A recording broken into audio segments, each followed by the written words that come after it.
Etienne was a great man for taking his students on field trips and the like. And sure, there's an exhibition on the Vikings on in London. This is back in the 70s. But there's no point in going to an exhibition on the Vikings unless you go to Normandy, to which the Norsemen gave their names. And while you're in Normandy, sure, you may as well visit Saint-Malo. And that's where we saw, as young trainee archaeologists, our first pillboxes. The defences built in steel, casements, surrounding the medieval walls of Saint-Malo. And some of them bear absolutely horrific scars from American artillery shells and the like. You wonder how anybody could have survived within them. But Etienne made a point on that trip, on that day, that so many of the records had been lost, had been destroyed, that the day would come that archaeologists would be called in to study and make sense of the pillboxes. And he wasn't referring to the pillboxes in Ireland, but just about every syllable that he said in that sentence is proving to be absolutely true. And we just have this on as an indicator of the sort of use of pillboxes. For example, here and here, the Japanese built them in huge numbers, using steel and using angular shapes rather than circular or square to protect the areas that they wanted to keep the Americans out of. But that just shows you the massive spread that the Japanese Empire captured after they had invaded attacked Pearl Harbor. And there are some very interesting war diaries held by various different archives in the United States about, in some instances, the absolute appalling conditions facing American troops and Marines in trying to capture these pillboxes. And in other cases, the ease, because of the angularity of the pillboxes that they used up in this area, meant that they were actually very, very weak. As a buildings archaeologist, I can tell you that the weakest point of a house is a bay window.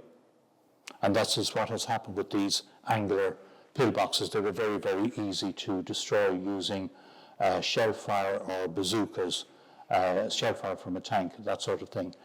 And then this big red arrow is for Lebanon. And then we have various red arrows here. The Siegfried Glen, which is mentioned in some of the newspaper reports that Bryn showed up there.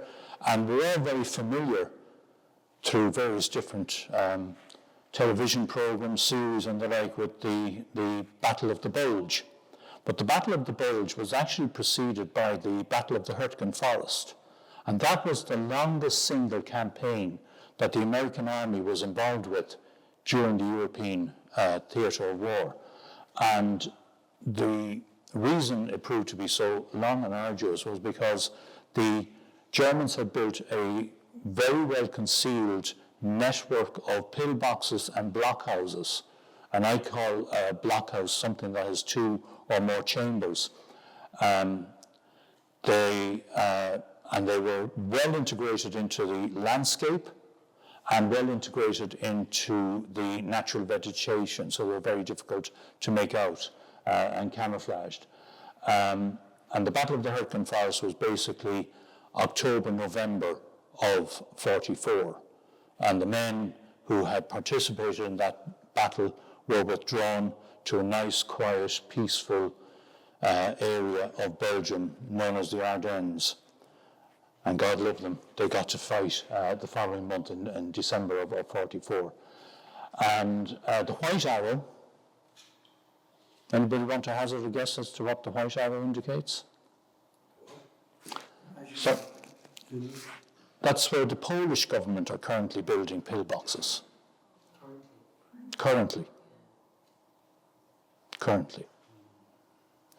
So, what we're talking about today is echoes of the past, but potentially forebears of the future. Bryn mentioned camouflage pillboxes. This is a British one in North Africa, where it's just made to look like a ruined building.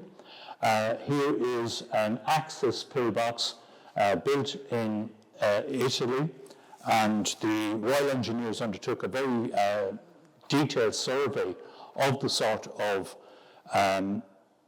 structures, defensive structures that the Italians built, and some of them are very rough and ready. You can see there's an effort to conceal this as though it's a building standing in front.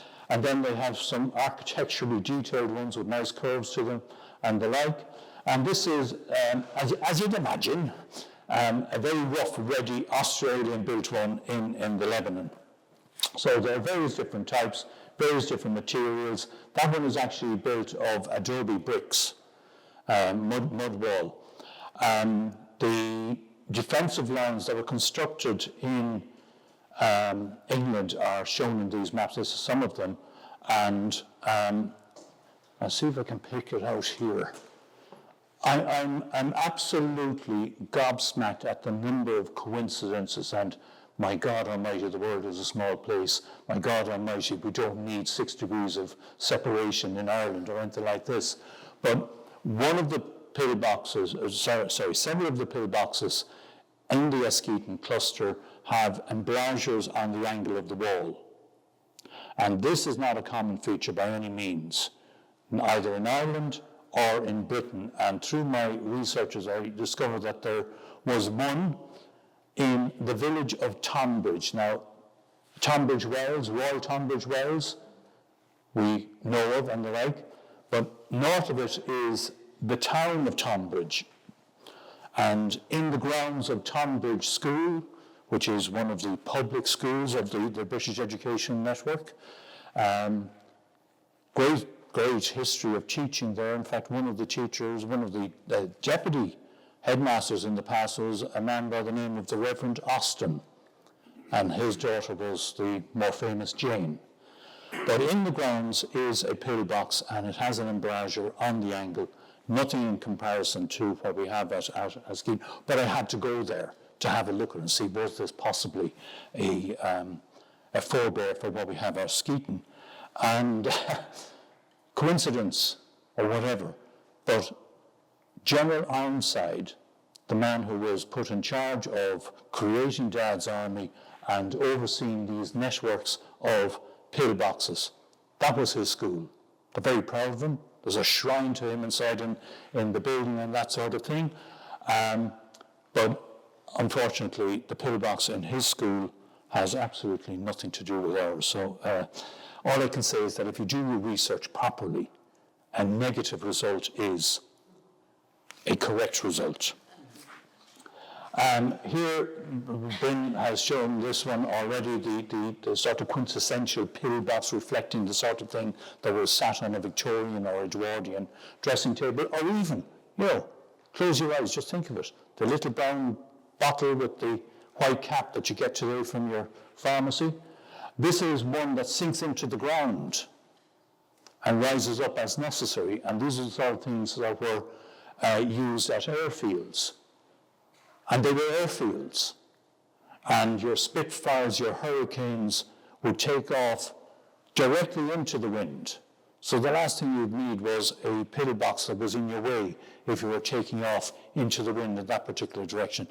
The fighter squadrons did not use tarmac or concrete runways in general. They used grass airfields. This is one from a coastal command RAF base. Much larger aircraft, some were seaplanes, some were Liberators, heavy-duty bombers, that sort of thing. So they had to use concrete runways so you could put an overground structure in those sort of circumstances. And then the pillbox on wheels. This is actually an English pillbox, but the image comes from the military archives in Dublin. In Ireland, the sort of pillbox phases that we're talking about, we have 3 distinct phases. There are these with the rifle loops built by the British. This example is at the Magazine Fort in Dublin. They also built them at Fort Dunree, say above in Donegal. and it was to deal with both the potential threat from abroad, but also the enemy within. In the case of Ireland in 1914-18, it could have been the UVF, and Mike Osborne in his book on the pillbox of Britain and Ireland does specifically refer to loyalist troublemaking, as well as the Irish Volunteers. Not that the pillboxes built onto the walls of the magazine fort proved to be of any use on Easter Sunday night in 1916. And then we are familiar with the treaty ports, and the treaty ports feature a large part in the story of Ireland preparing for World War II. But there was the Southern Ireland Defence Scheme developed by the British to increase the protection of the forts at Castletown Bear, the complex of fortifications at Cove, and above at Fort Dunree as well, Lough Swilly. And the interesting thing is that you have your heavy guns facing out to sea, you have the additional artillery and heavy machine guns emplacements all facing out to sea. But these three structures built on the north shore of Spike Island face towards Cove to protect in case an IRA raiding party came along, in my view. And then we have this example. Our host was mentioning what you'd see in Waterford at one time. This is still here on the banks of the river in Monasterevin, and most of us who've ever travelled up the road to Dublin in the past from Limerick or this part of the world will be familiar with this, sitting on the bridge parapet, and that dates to this period of the emergency era.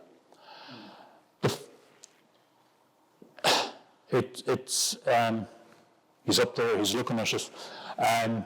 But a lot of the Department of Foreign Affairs papers of the 1930s deal with De Valera's anxiety to take control of the treaty ports in order to protect Ireland from engagement in the forthcoming war. In the mid-1930s, these were the fears that he had. When he stood up in April 1934 to announce the gaining of sovereignty over the treaty ports, he made it clear that these were not going to be mothballed. They were going to form a key part of our defences should war come, and would be the hinge upon which our policy of neutrality would circle around.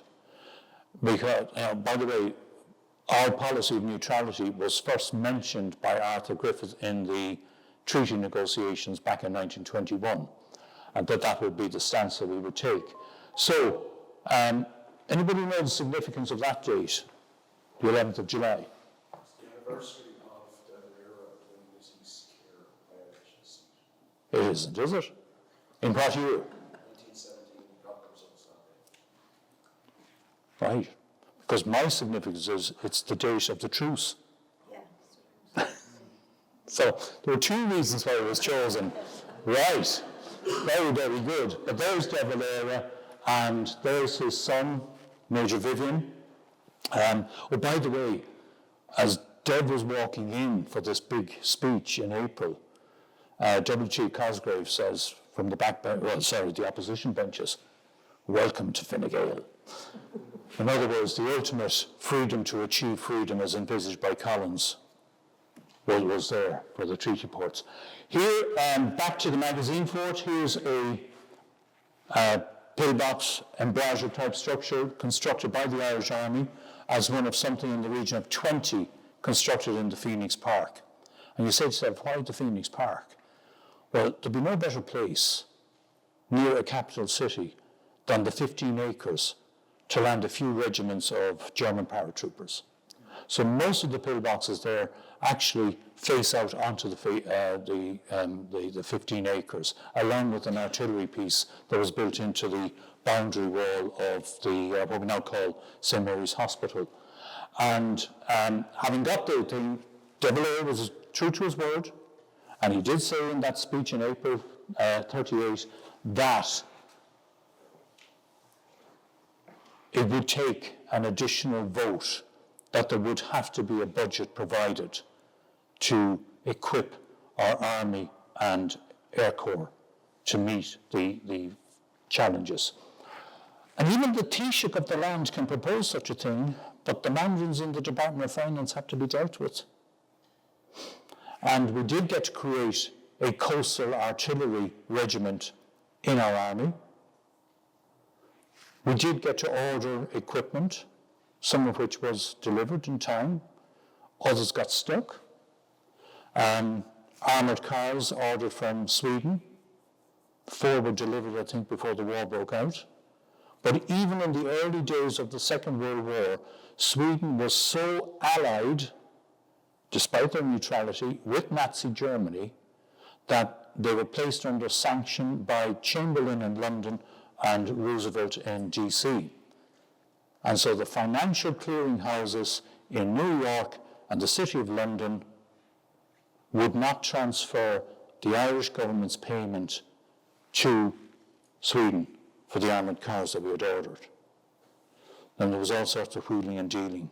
The armoured cars got sold to Finland, believe it or not, but we got reimbursed eventually. So this is the day after Germany swept into France, Belgium, Luxembourg, and the Netherlands, 3 of those countries being neutral. I'd love to see the photograph for the preceding month when Denmark and Norway, also neutral, were invaded. And here we have the German-style helmet. They didn't come from Germany. They were made by Vickers in England and bought by the Irish Army in the 1930s. We very quickly got rid of them. And there's that photograph, May 1940. The phony war is over. 2 weeks later, the head of Irish military intelligence and what we call these days the Secretary General of the Department of Foreign Affairs, whose boss was De Valera, were in London agreeing the plans as to what would happen if Ireland was invaded by the Nazis. And, strange to relate, Churchill put his private plane, private car there, private plane at the disposal of Joseph Walsh and Colonel Archer, and they flew to Belfast to start the planning as to what would happen on this island if the Nazis invaded. Neutrality. The enemy within. Sean Russell, Frank Ryan,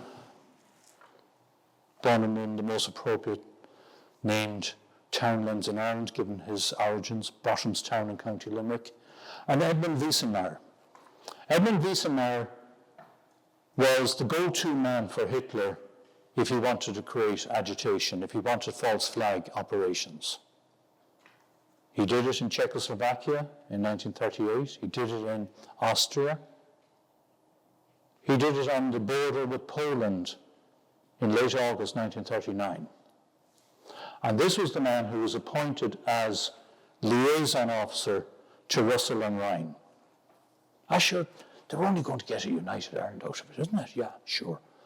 This is the man who subsequently went in and created havoc using right-wing Catholic paramilitaries in Yugoslavia in advance of that country being invaded. Wiesenmayer got his reward. He was appointed Gauleiter of Hungary. And in the spring of 1944, deported 400,000 people to Auschwitz, 90% of whom were gassed upon arrival. So that's the company that they were keeping. I remember that the Wannsee Conference had Ireland down for 4,000 of our citizens in the final solution. Anyway, resonances. OC Southern Command, Michael Joe Costello, with some of his staff officers, planning things. Perhaps it was the Blackwater manoeuvres, but look what's on the back there. The Black Sea, Odessa, Galicia, Kiev, Dnipro, the river Dnipro. They were basing what they were going to do to defend the Southern Command area from the chaps coming down from Leinster on what was happening on the continent. And here we are again today. So we have our anti-aircraft searchlight. We did have some equipment. I think we had 4 searchlights for all of Dublin and 6 3.7-inch Vickers guns. Here is some other example of pillboxes and the construction corps. This construction corps was an interesting thing. It basically took the young lads who were coming out of places like Artane, and somewhere in the Irish Army decided that the Christian Brothers discipline wasn't enough for them. They were introduced to a little bit of military discipline through the construction corps before hopefully volunteering for the Irish Army or getting their permit. Remember this? Getting their permit from the Irish Civil Service to go to either work in England or serve in the British forces. There's a pillbox down on the bottom of the Mill Road in Corbley, and it has, they use corrugated iron rather than planks to form it. Here's another one. Again, it's one that's going to be retained. Yes, sorry, this is one guarding the bridge. And you see these metals, these are survivors of metal pipes sticking up, which I reckon was part of a cage-like structure over which camouflage netting would be draped to get it to blend in with the hedgerow along the side of the road. The Fort Shannon. Neutrality. One of the most gobsmacking pieces of paper I've found in my hand was a decoded telegram in the British archives where the British representative to Ireland, and that simple word, the British wanted to call him the British representative in Ireland. No, De Valera wasn't having that. The British representative to Ireland. So John Maffey had been invited to a meeting by De Valera, and he wanted to know if the British would mind if he took the 6-inch guns from Castletown Bearhaven and put them into an emplacement to be built on the river, on the mouth of the River Shannon, on the Shannon Estuary. This was in November. This was at a time where Churchill was treating any supplies of weapons and equipment and ammunition to Ireland as petty cash. Give them enough to keep them sweet.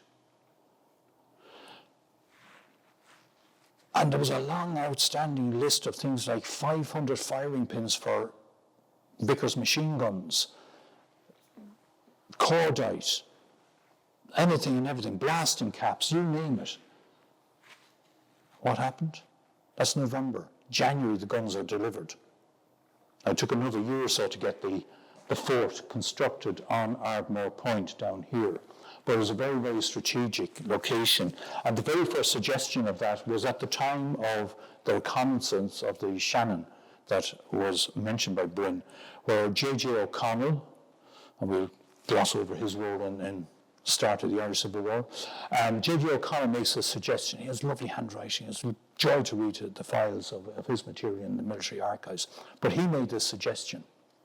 Elsewhere in a different file, a nameless civil servant made the suggestion that perhaps if 2 guns were put into place, not on bearings, not on mounts that they could swivel, but on bearings, target on the archaeological sites on Ennis, and they would be painted white. And if a ship passed between the sight of the gun and the white on the monastic site, well then the untrained local defence volunteers would fire the gun and hopefully sink a German invasion force or whatever. Anyway, of these but it is absolutely fantastic site. That's a searchlight emplacement there, and it has its own network of pillboxes to defend the guns against attack. Those guns, I believe, are now above on display at Fort Dunree in Donegal. And this is just some more. These photographs came from a book called The Emergency, which was written by Daniel Iotis. So it came from Ed, took those photos. Oh, apologies. Well, I suppose the angle is the same, right? Apologies about that, yeah. But they are in the book, or similar images are in a book. Sorry, I'll move on for embarrassing myself. But yeah, there was a book written by a man by the name of Daniel Iotis, who's the officer in charge of the military archives at the moment. He's taking a huge interest in the infrastructure remaining from the emergency period, and has actually addressed the conservation officer seeking. An example of the sort of thing, I showed you one at the top end of the head race that gives its name to the Mill Road in Corbley. This is down at the bottom of the tail race area of where the mill once stood, and it just shows how damaged some of these are. Now, this has not been treated nicely by Limerick Corporation. I can say that because they did it before we had the amalgamation and before I began working for Limerick City and County Council. But basically, they built a wall to close into the embrasures, and they brought up the ground level to create a nice level playing area for kids and the like. But you can still see in and how it has just become a dump for everybody's bits of rubbish around the place.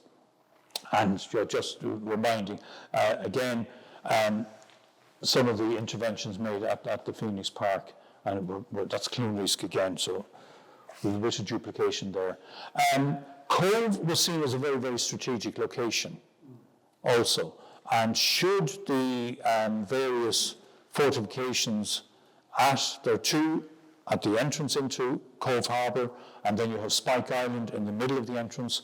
So had those been breached, well then there was a line of defence on the bridge at Belvelly where the islanders joined, Great Islanders joined to the mainland of Ireland. And this Belvelly Castle, 25 years ago, 30 years ago, you would see two embrasures inserted into the wall at that level. This is an embrasure for a larger weapon which has survived, and it's at Assad's law. I have photographs of this, actual photographs going back 30, 35 years.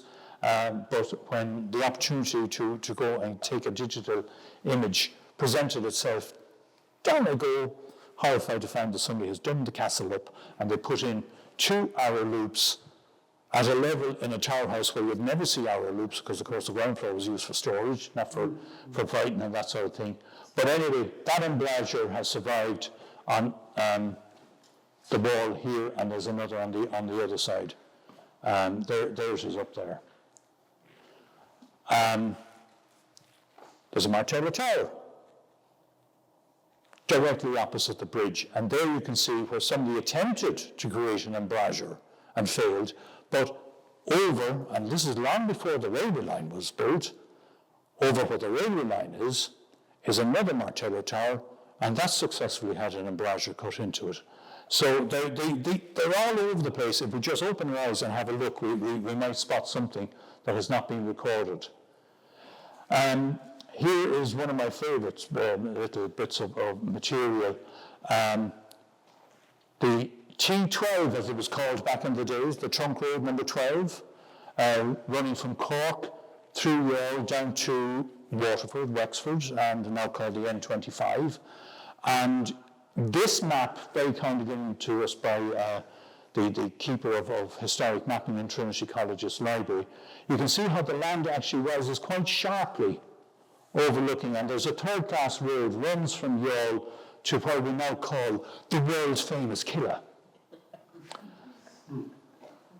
And over here you have Mogeely. That pillbox is gone. That is gone, that's gone, that's gone, that's gone, that's gone, that's gone. All ripped out by the Irish Army in the 1970s, because they feared that the IRA, who were active, very active in this area during the Irish Civil War 22-23, and still were in the 1970s, might use them as arms dumps. So they went with jackhammers and ripped them all out. Huge loss. But again, little carryovers from the past into today's history. So these are just close-ups of what Bryn was showing you.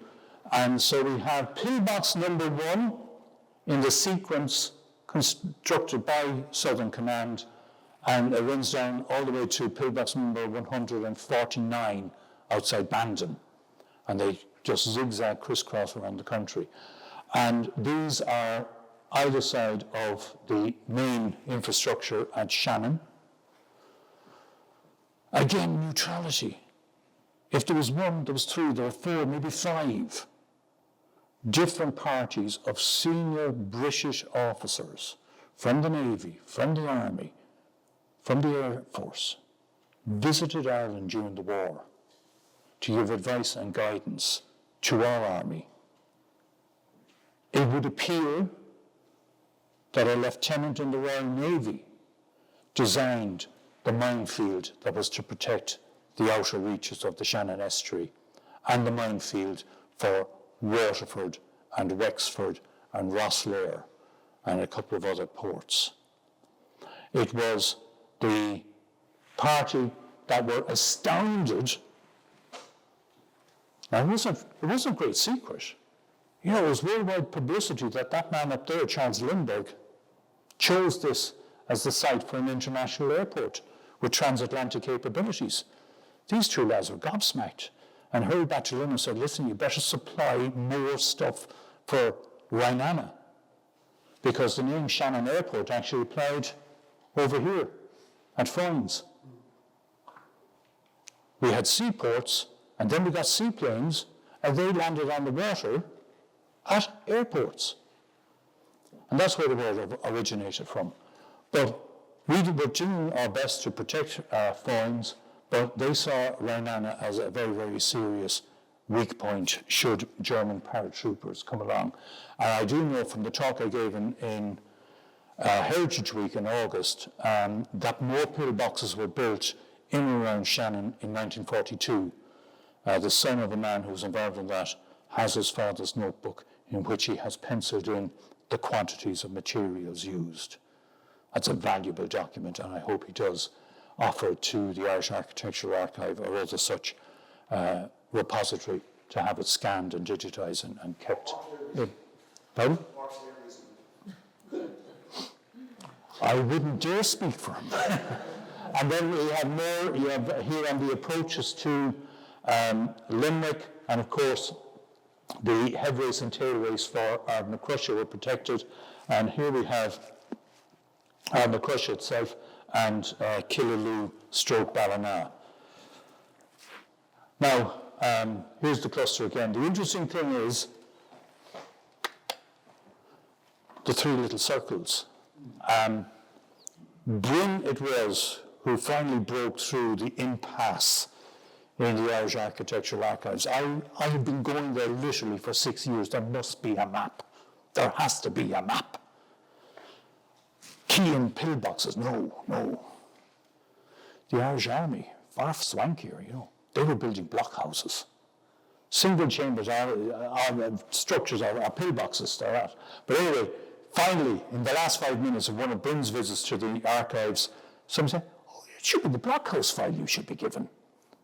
Got the blockhouse file, and there it was. And tipped me off about it. And when I went up and we found a letter from the Adjutant Southern Command to Army HQ stating that all these were built, every dot, all the way down to Bandon, completed, and it was expected that these 3 would be finished in the next fortnight. And that letter is dated in March 1941. So it gives us a nice, tight period for when they were constructed. And some of the examples from around, some are sunken like this. Some are on promontories, so you had a good field of fire. Others just sunk into hedgerows and the like, and then all against the side of roads. And untrained military eye, I very quickly realised, because they were being brought to my attention in groups of 3 almost every time, that this was for fields of fire and one defending another and the like. And there was no need for trenches, which the British Royal Engineers Field Manual says should be built. No, not when you have good Irish hedgerows, mixture of briar, hawthorn, stone, and the like. You don't need trenches in those circumstances. And this is the very first one that I was brought to my attention. The local road engineer saw this as being a traffic hazard, and I said, well, have you done an assessment? What's the risk? No, nothing. What car has hit it? No car has hit it. So fair play to him. He kept it in place. He did put up 2 of the light wand type plastic posts with little red reflectors on it, and that was as much as he did with it. I have to say myself, Paul O'Keefe, I've done far more to it since, uncovering it and the like. This is one, could be 3.5 years ago, I went out and made an appeal to the local history society in Muskegon, long before these lads were getting their public engagement going. And so there's one on the grounds of the Church of Ireland Rectory.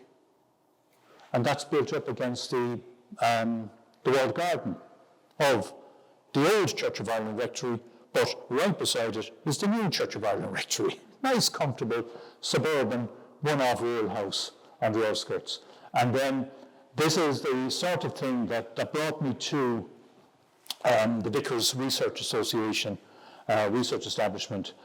This is one that we did a bit of filming at, and this pipe on the corner, no explanation for it or whatever, but my gut instinct was that perhaps you could drop the mount for a machine gun into something like that and turn it into an aerial weapon.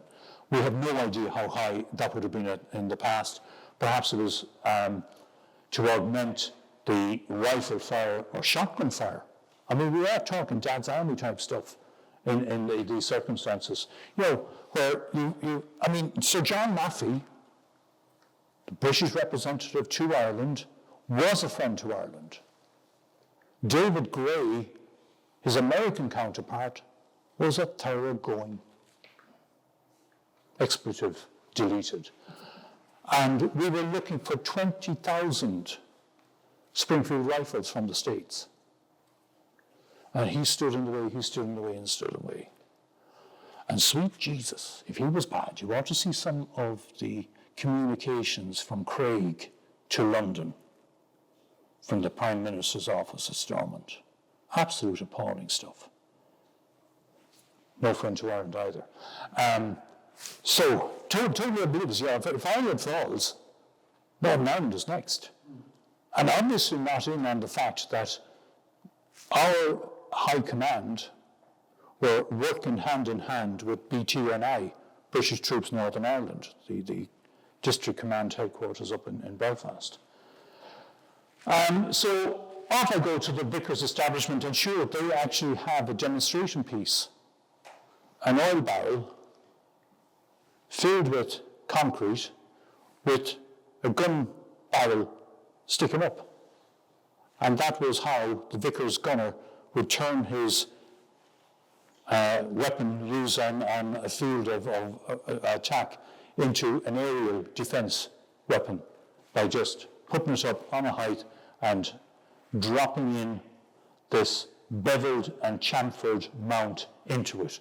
So it didn't really matter what was the diameter of that. This would drop in and become a firm mount for the Vickers machine gun. Conclusions. Am I going to hand that to you now, sir? Yeah. Can I borrow the mic there, please? Oh, sorry. Yeah. Tom. Okay, so it's time to conclude the talk. But hopefully you'll all agree, after hearing us today, that Pillboxes are an important part of our built heritage and the history of the state.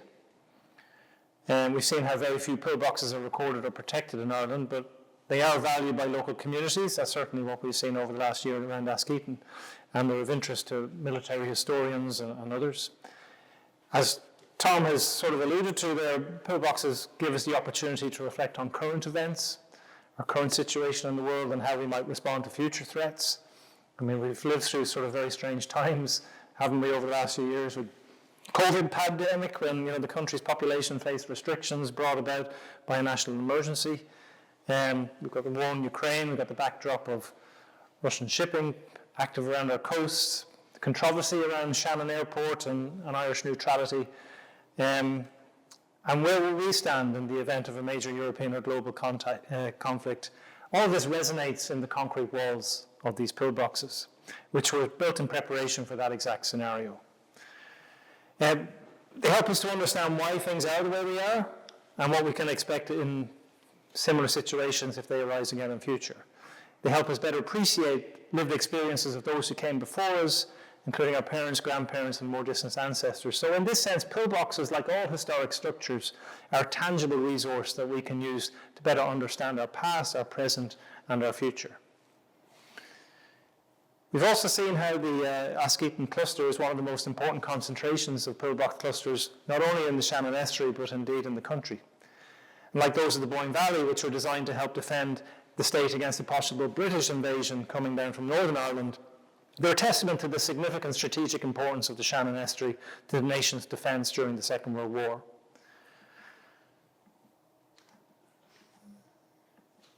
And the Foynes to Limerick Road project has shone a spotlight, or as you might say, a searchlight on these unassuming structures and their multi-layered interest as built heritage structures, archaeological monuments, and features of local and historical interest which are worthy of study and protection. So in terms of the future work, what we've been doing over the last year, I've shown you some of the drawings that we've produced. All that's going into a Built Heritage report, which will be in the public domain. It'll be available through the Digital Repository of Ireland, the TII page on there. So everyone will be able to download the report and read all about the ones that we've recorded. But as I was saying, we've now got funding, which is fantastic, from Limerick and TII to record all the other pillboxes around Askeaton to a similar level. And we're looking at ways that we can best present our findings and disseminate and get the information out. And one of the early things that our colleague John Channing from AMS did was produce this photogrammetry model, 3D model, which I hope is going to work now. And you can access this through John's Sketchfab page at the link there on the screen. So I'm just going to see if I can get this to work now, because you can interact with the pillbox. By clicking your mouse on there and spinning it around, you can go inside, have a look at it from all the various angles.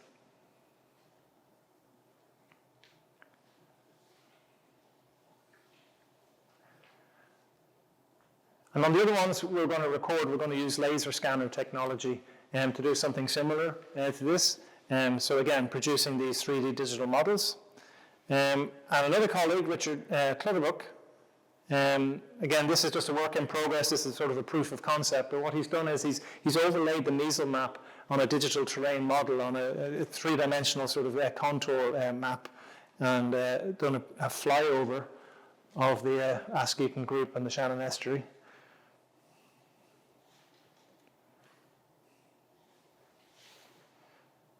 I think it needs some dramatic music to be playing behind it. That was his team. Yeah, that's a good idea.